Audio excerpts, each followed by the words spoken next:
बहन आपका, आप सब जो मंच पे हैं और आप मेरे सामने जो भारत की शान है। मेरा नाम दीपक है, मैं भारत का राजदूत हूं और अभी 3 अफ्रीकी देशों में विशेष सलाहकार, कारगिल और लेह में विशेष सलाहकार हूं।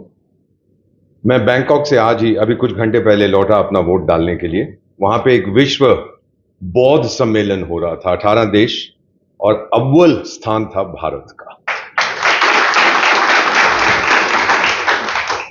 बौद्ध धर्म में विश्वास होता है कि हम अपने आप से झूठ नहीं बोलते, अपनी सच्चाई बयान करते हैं। मेरी 2 सच्चाइयां हैं। पहली सच्चाई कि 73 साल की मेरी उम्र है और दूसरी कि मैं अभी भी बहुत हैंडसम हूं। मेरी पत्नी नहीं मानती, 47 साल हो गए एक ही पत्नी के साथ। आपसे 2 मिनट के लिए बात करना चाहता था कि अफ्रीका में जहां मैं विशेष सलाहकार हूं, किस चीज में उनको सलाह देता हूं। वो लोग, अफ्रीका के जो लोग हैं, पहली चीज तो वो हमसे ये कहते हैं, आपने G20 का नाम सब जानते हैं, पिछले साल यहां सम्मेलन हुआ था, तो हमसे वो कहते हैं कि 18 उसके सम्मेलन हो चुके हैं। यूरोपियन यूनियन को आप लोगों ने अंदर कर लिया, अफ्रीकन यूनियन को भूल गए। केवल भारत है जो अफ्रीका के बारे में सोच के हमको अंदर ले आया। ये बहुत महत्वपूर्ण चीज वो लोग कहते हैं। मैं उनको क्या बताता हूं कि अगर आप लोगों ने विकास करना है, उसके लिए 3 चीजें अनिवार्य है। आत्मसम्मान, अपनी रिस्पेक्ट करिए, आत्मविश्वास, सेल्फ कॉन्फिडेंस, और आत्मनिर्भरता। क्योंकि जो विकास हुआ है विकसित देशों में, ये आप सबके और आपके बच्चों की जानकारी के लिए है। अमेरिका में, कनाडा में, जापान में, ऑस्ट्रेलिया में, यूरोप में, वो चंद्रमा से लोग नहीं आए थे, वो सूरज से लोग नहीं आए थे, वो समुद्र से निकल के लोग नहीं आए थे, वो उनके अपने लोग थे। तो उन्होंने ठान लिया था कि अब देश को हमने आगे बढ़ाना। पिछले 10 साल में, और ये मैं दिल से कह रहा हूं, पिछले 10 साल में जो परिवर्तन मैंने भारत में देखा है, मैंने कभी सोचा नहीं था कि ये हो सकता है भारत में। अब कुछ आंकड़े आपको देता हूं जो मैं विदेशी दोस्तों से जब कहता हूं तो उनकी आंखें खुल जाती हैं। 28 किलोमीटर सड़क, हाईवे एक दिन में कौन सा देश बनाता है? आप बनाते हैं। 8 नए हवाई अड्डे एक साल में कौन सा देश बनाता है? आप बनाते हैं। 2 नए मेट्रो एक साल में कौन बनाता है? आप बनाते हैं। 2 नए कॉलेज प्रतिदिन कौन खोलता है? आप खोलते हैं। अमेरिका की आबादी 34 करोड़ की है। कितने की है मैडम? 34 करोड़। और भारत के पास 34 करोड़ विद्यार्थी हैं,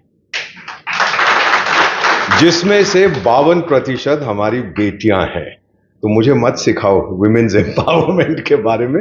आप देखते हैं रोज भारत में कि हमारी बेटियां, अभी जो इम्तिहान नतीजे आए हैं सिविल सर्विस के, आप देखेंगे कि 10 में से, पहले 10 में से 7 स्थान हमारी बेटियों के हैं। हमारी बेटियां बहुत आगे निकल रही हैं और इसका एक व्यक्ति ने उनको प्रोत्साहित किया था, जिसने कहा था बेटी बचाओ बेटी पढ़ाओ, और आज हमारी बेटियां आगे बढ़ रही हैं। तो जब मैं विदेशों में जाता हूं, ये हमसे पूछते हैं कि आप लोगों का राज क्या है। और मैं बताता हूं कि हमारा राज जो है वो मैं नहीं बताऊंगा। अब हम हिंदुस्तानी, हम भारतवासी हैं। फिर कई बार मुझसे कहते हैं सर, अफ्रीका के लोग, कि आपके प्रधानमंत्री इतने इफेक्टिव हैं, क्या आप 2 साल के लिए उनको हमें किराए पर दे सकते हैं? मैंने कहा नहीं, अभी हमें जरूरत है उनकी, बाद में हम पूछेंगे अगर आपको किराए पर दे सकते हैं। तो भारत की इज्जत, भारत का सम्मान, आपकी मेडिकल सिस्टम, आप जानते हैं कि अब हम हर साल में एक टॉप लेवल मेडिकल कॉलेज या ऑल इंडिया इंस्टीट्यूट शुरू कर रहे हैं। पिछले साल ध्यान से सुनिएगा, 20 लाख विदेशी, सर शर्मा साहब, 20 लाख हमने मेडिकल वीजा दिए थे। भारत आते हैं अपना इलाज कराने की। कहां से आते हैं? अफ्रीका से, एशिया से, अमेरिका से और यूरोप से भारत में आते हैं इलाज कराने का। ये आपके प्रधानमंत्री ने उठा दी है हमारी छवि। और जब मैं बैंकॉक गया था तो वहां इमिग्रेशन वाला मेरा पासपोर्ट देख के कहता है भारत के राजदूत है? मैंने कहा हाँ।